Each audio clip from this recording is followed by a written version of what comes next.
پیارے آقا صلی اللہ علیہ وسلم نے فرمایا، چلتے پھرتے یہ چھوٹی سی سورت دل میں ہی پڑھا کرو، اللہ بہت خوش ہوگا، نصیب میں دولت ہی دولت لکھ دے گا۔ شروع اللہ تبارک و تعالی کے نام سے جو بڑا مہربان نہایت رحم کرنے والا ہے۔ محترم ناظرین، جو شخص طلوع آفتاب سے لے کر رات تک یہ چھوٹی سی سورت دل میں پڑھتا رہے تو اللہ تعالیٰ اس سے بہت خوش ہوتے ہیں اور اسے وہ سب کچھ نوازتے ہیں جس کی وہ خواہش رکھتا ہے۔ بہت آسان سا عمل ہے لیکن معجزات کو دیکھنے والا عمل ہے۔ جو دولت کو فوری طور پر غیبی طریقے سے آپ کے پاس لے آئے، یہ وہ عمل ہے، اور ایسا عمل ہے کہ ایک دن لوگوں نے یہ وظیفہ پڑھا اور صبح ہی ان کی قسمت کے بند تالے کھل گئے، گھر میں کاروبار میں دولت کی ریل پیل ہو گئی، دولت کی برسات صبح سے ہی ان کی زندگی میں شروع ہو گئی۔ پورے دن کسی بھی وقت یہ وظیفہ پڑھ کے صبح دیکھنا چاہتے ہو تو 5 منٹ کا یہ عمل آپ لوگ ضرور کر لینا۔ تقدیر کے اگر بند تالے نہ کھل جائیں تو پھر مجھے کہنا، تقدیر ایسے طریقے سے کھلے گی کہ آپ لوگ خود مجھے کہو گے کہ ہمارا یہ مسئلہ تھا، پیسوں کا تھا، رشتوں کا تھا، تکالیف کا تھا، گھریلو جھگڑوں کا مسائل تھے، یا اس کے علاوہ چاہے جو بھی مسئلہ تھا وہ انشاءاللہ حل ہو جائے گا۔ بہت ہی طاقتور عمل ہے، آپ خود یہ عمل ایک مرتبہ کر کے معجزات اپنی آنکھوں سے دیکھ لیجئے۔ اپنی آنکھوں سے دیکھنا، انشاءاللہ ڈھیروں رزق اور دولت آپ کے گھر میں آئیں گے۔ جس کسی بہن بھائی کو یہ وظیفہ بتایا، اس کی زندگی میں پیسہ تو بے حساب آیا ہی، لیکن پھر اس پیسوں میں اتنی خیر، برکت، فضیلت اور وسعت پیدا ہوئی کہ زندگی بھر کی محتاجی ختم ہو گئی۔ بھائیوں اور بہنوں، یہ ایسا وظیفہ ہے کہ پیسہ اگر ایک مرتبہ آپ کے پاس آئے تو پھر آپ کا عاشق ہو جاتا ہے۔ اس پیسے میں ایسی خیر اور عافیت ہوتی ہے، پیسے کو آپ سے محبت ہو جاتی ہے۔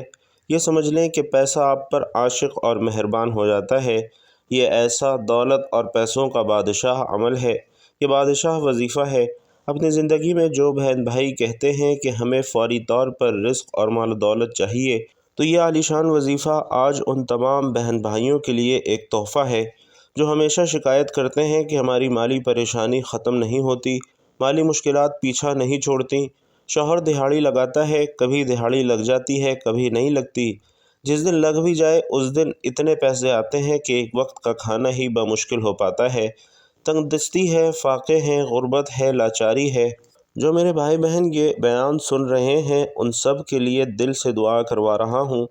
دعا میں کرواؤں گا، آپ لوگوں نے آمین کہنا ہے۔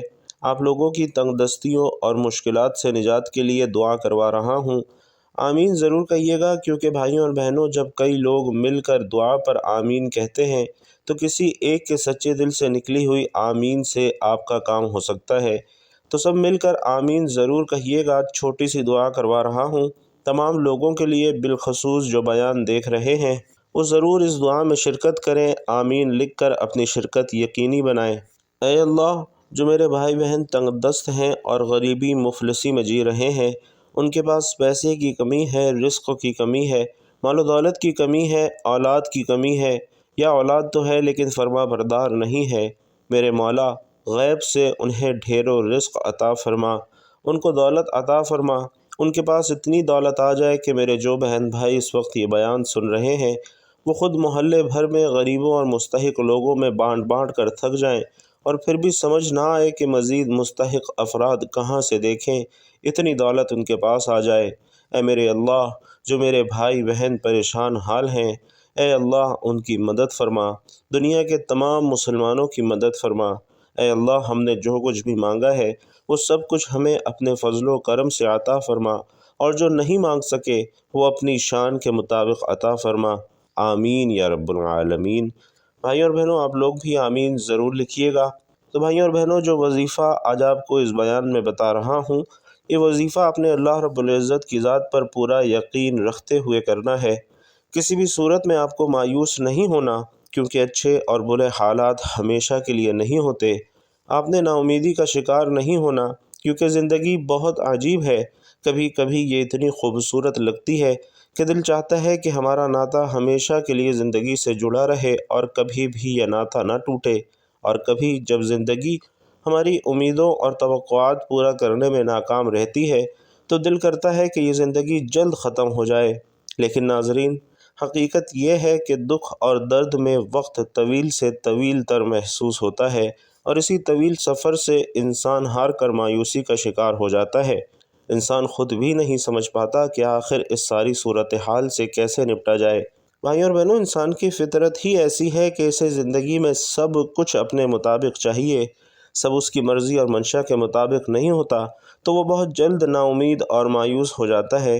ساتھ ہی اسے یہ احساس ستاتا ہے کہ اسے اب مزید نہیں جینا۔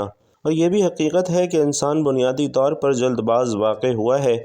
اسے اگر کچھ حاصل کرنا ہو تو اس کے لیے تگ و دو کرتا ہے، دعائیں مانگتا ہے، محنت کرتا ہے، مگر جب اس کی منشا کے مطابق اسے پھل نہیں ملتا تو وہ تھک جاتا ہے، اور اسی تھکن میں وہ مایوسی کے اندھیرے میں اپنا وجود، اپنی امید اور اپنا یقین کھو بیٹھتا ہے۔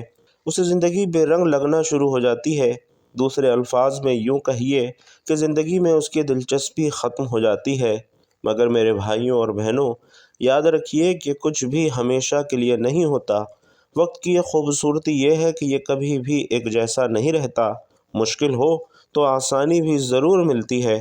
حالات چاہے جتنے بھی کٹھن ہوں، مشکلات کے بادل جتنے بھی کالے کیوں نہ ہوں، آسانی کی صبح کا سورج بھی ضرور طلوع ہوتا ہے۔ نہ دکھ سدا رہتا ہے، نہ سکھ سدا رہتا ہے۔ ایسے ہی ناکامی اور کامیابی بھی ہمیشہ کے لیے نہیں ہے۔ اس لیے سب سے اہم بات یہ ہے کہ انسان کو کبھی بھی مایوس نہیں ہونا چاہیے، بلکہ مشکلات کے آنے پر مایوسی کے اندھیروں میں بھی امید اور یقین کا چراغ جلائے رکھنا چاہیے۔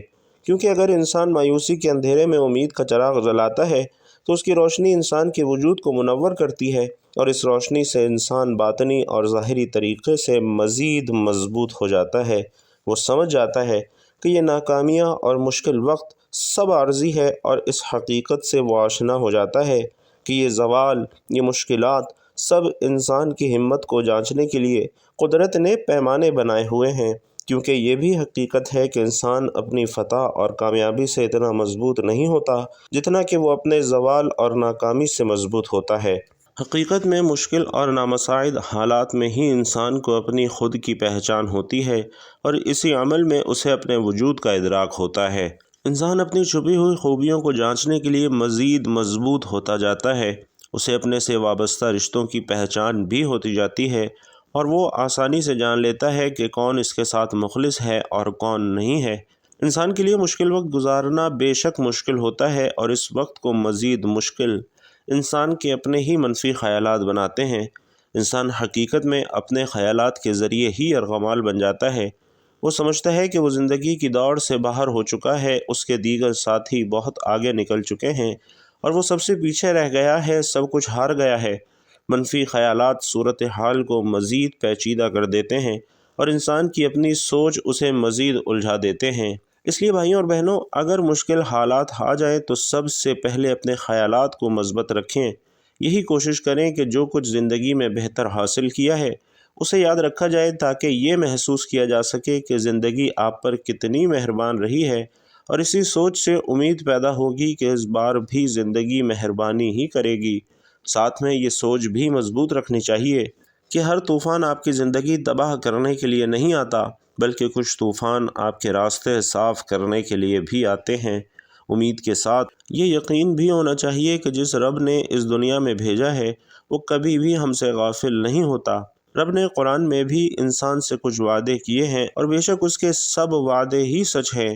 قرآن پاک میں اللہ پاک فرماتا ہے کہ ہر مشکل کے بعد آسانی ہے، پھر فرمایا کہ انسان کی ہمت سے زیادہ اس پر بوجھ نہیں ڈالا جاتا۔ اس لیے انسان جب امید اور یقین کا دامن تھام لیتا ہے تو یہ احساس اس کے وجود میں گھر کر جاتا ہے کہ امید اور یقین ہی وہ واحد سہارے ہیں جن کے ذریعے وہ اپنے مشکل اور ناپسندیدہ حالات سے نبرد آزما ہو سکتا ہے۔ حقیقت میں بھائیوں اور بہنوں، امید اور یقین کا چراغ بہت ہی خوبصورت اور قیمتی چیز ہے۔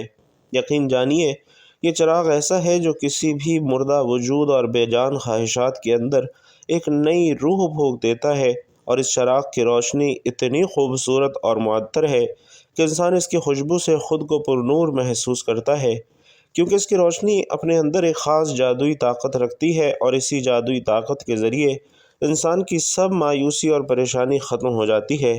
اس لیے مشکل حالات کو اپنے رویے سے مشکل ترین مت بنائیں، بلکہ امید اور یقین کو تھام کر رکھیں گے تو ہر مشکل سفر بآسانی طے کر سکیں گے۔ قرآن پاک میں ارشاد ربانی ہے کہ تم فرماؤ اے میرے وہ بندو جنہوں نے اپنی جانوں پر زیادتی کی ہے، اللہ کی رحمت سے نا امید نہ ہو، بے شک اللہ سب گناہ بخش دیتا ہے، بے شک وہی بخشنے والا مہربان ہے۔ اس آیت میں اللہ تعالیٰ نے بندوں پر اپنی کامل رحمت، فضل اور احسان کا بیان فرمایا ہے۔ چنانچہ ارشاد فرمایا کہ اے حبیب آپ فرما دیجئے کہ اللہ تعالیٰ فرماتا ہے کہ اے میرے وہ بندو جنہوں نے کفر اور گناہوں میں مبتلا ہو کر اپنی جانوں پر زیادتی کی، تم اللہ کی رحمت سے مایوس نہ ہونا اور یہ خیال نہ کرنا کہ ایمان قبول کر لینے کے بعد سابقہ کفر اور شرک پر تمہارا مواخذہ ہوگا۔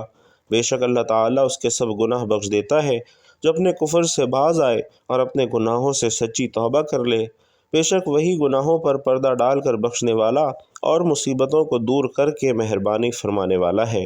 ناظرین، اس آیت کے شان نزول کے بارے میں متعدد روایات ہیں، جن میں سے ایک یہ ہے کہ حضرت عبداللہ بن عباس رضی اللہ تعالیٰ عنہ فرماتے ہیں کہ مشرکوں کے کچھ آدمیوں نے بارہا قتل اور زنا کا ارتکاب کیا تھا۔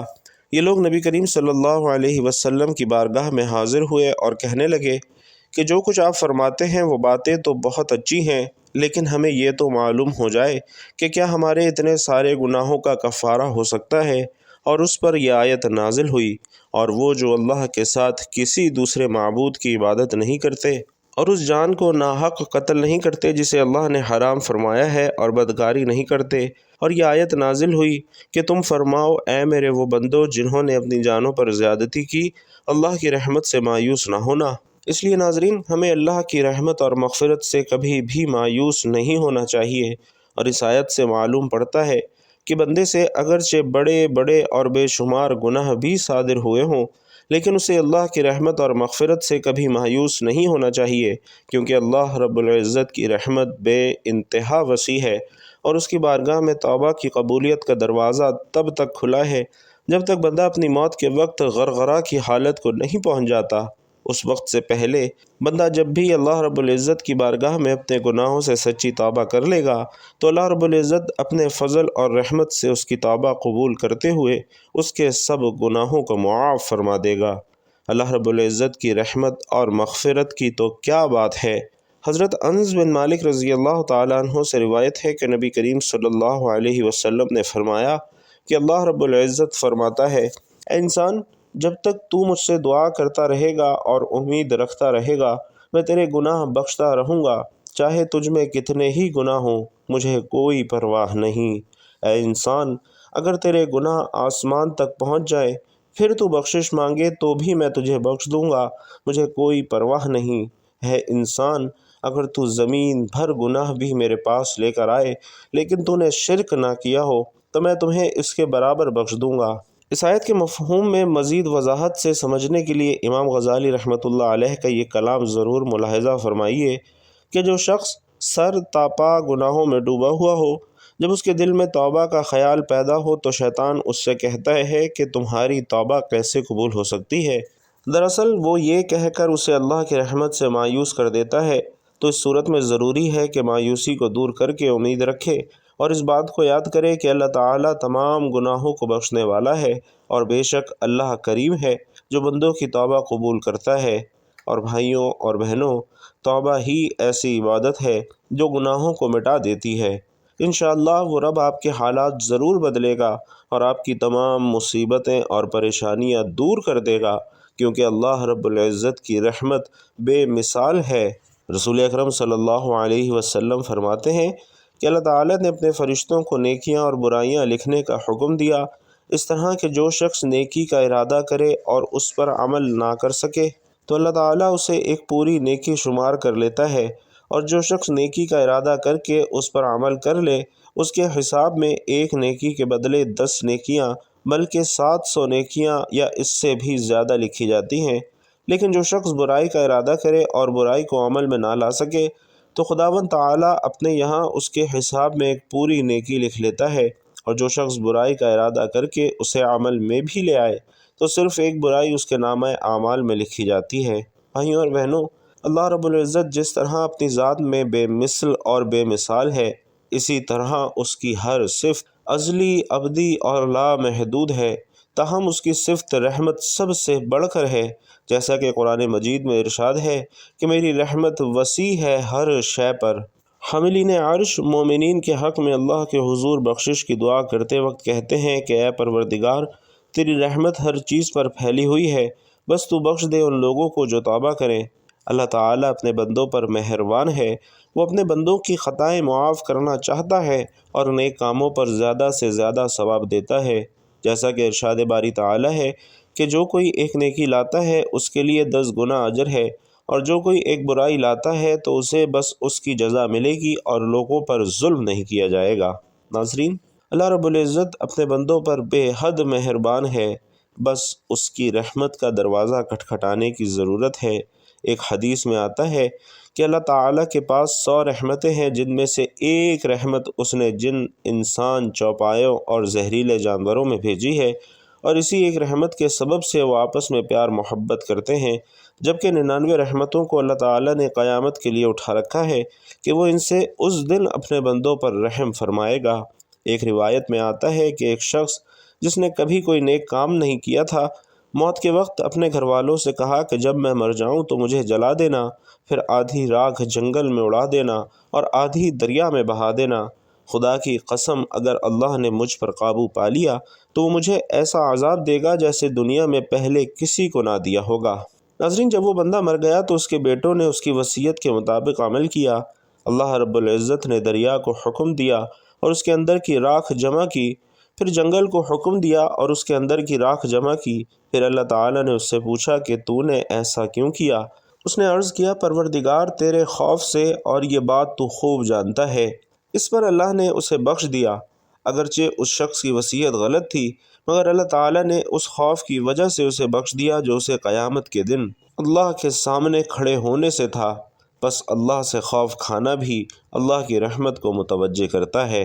تو ناظرین، آپ نے بھی اپنے رب پر توکل کرتے ہوئے یہ عمل کرنا ہے۔ یہ ایسا وظیفہ ہے جس سے گھر کے اندر رزق کی فراوانی ہو جاتی ہے، اتنا رزق انسان کو ملتا ہے کہ اس کا نصیب بدل جاتا ہے۔ تو وظیفہ شروع کرنے سے پہلے آپ نے سب سے پہلے حضور اقدس صلی اللہ علیہ وسلم کی بارگاہ میں درود پاک کا نذرانہ پیش کرنا ہے۔ آئیے مل کر بھی خیر و برکت اور ثواب کی نیت سے درود پاک پڑھ لیتے ہیں۔ اللہم صلی علی محمد وعلی آل محمد کما صلیت علی ابراہیم وعلی آل ابراہیم انک حمید مجید۔ اللہم بارک علی محمد وعلی آل محمد کما بارکت علی ابراہیم وعلی آل ابراہیم انک حمید مجید۔ درود پاک پڑھنے کے بعد ناظرین، آپ نے دعائے یونس جو کہ سورۃ الانبیاء کی آیت نمبر 87 ہے وہ پڑھنی ہے۔ دعائے یونس ہے، لا الہ الا انت سبحانک انی کنت من الظالمین۔ یہ دعا آپ نے 33 مرتبہ پڑھنی ہے، اور اس کے بعد اللہ رب العزت کے 2 مبارک نام یا غنیو یا مغنیو، اس کی ایک تسبیح پڑھنی ہے۔ 100 دانوں والی ایک تسبیح پڑھنی ہے، دونوں ناموں کو ملا کر پڑھیں گے تو ایک شمار ہوگا، اور اس طریقے سے یا غنیو یا مغنیو آپ نے 100 مرتبہ پڑھنا ہے۔ اس کے بعد 7 مرتبہ آپ نے سورۃ الکوثر کی تلاوت کرنی ہے، اور آخر میں پھر 11 مرتبہ درود پاک پڑھ کر اللہ رب العزت سے اپنی حاجتوں کے لیے دعا کرتے رہنا ہے، اور آخر میں پھر 11 مرتبہ درود پاک پڑھ کر دعا کر لینی ہے۔ کوشش کیجئے کہ چلتے پھرتے جب بھی آپ کو وقت ملے سورۃ الکوثر کا ورد کرتے رہا کریں۔